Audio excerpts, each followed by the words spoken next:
గుంటూరులో MLC Alapati Rajendra Prasad YCP నేతలకు మరోసారి సవాల్ విసిరారు.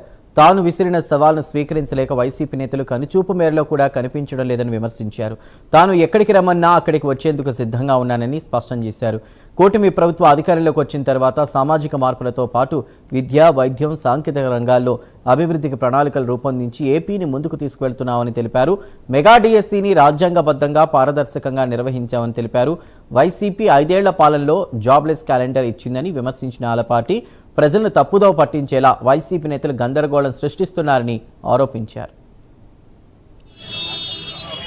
ఉద్యోగ అవకాశాలు యువతకి కల్పిస్తామని చెప్పి కనీసం ప్రతి సంవత్సరం జాబ్ వైసీపీ పార్టీ వారు ఈ 2 సంవత్సరాల్లో కూటమి నాయకత్వంలో జరిగినటువంటి పాలన ఈ రోజున ప్రతి ఇంటికి కూడా ఏ రకమైనటువంటి పాలన, ఆ పాలనలో ఎలాంటి సంక్షేమం, ఎలాంటి అభివృద్ధి, ఎలాంటి సామాజిక మార్పుని తీసుకొచ్చామో ఒక పక్కన తెలియజెప్తా ఉన్నాం.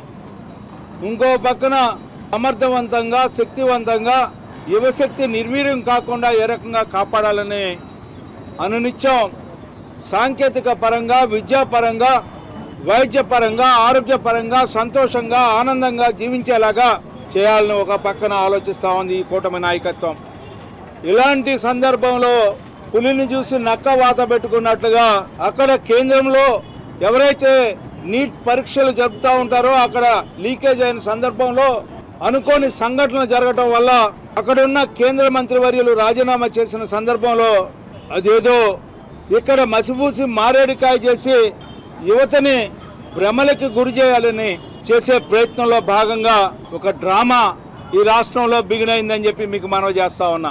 మొన్నటికి మొన్న విజయవాడలో, నిన్న మన గుంటూరు కలెక్టర్ ఆఫీస్ దగ్గర జంజీ పేరుతో పూర్తిగా వైసీపీ పార్టీ వారు, ఏ ఒక్క యువకుడు లేడు అక్కడ, కేవలం వైసీపీ పార్టీ ఆధ్వర్యంలో జంజీ పేరిట నాటకం బిగించేశారు.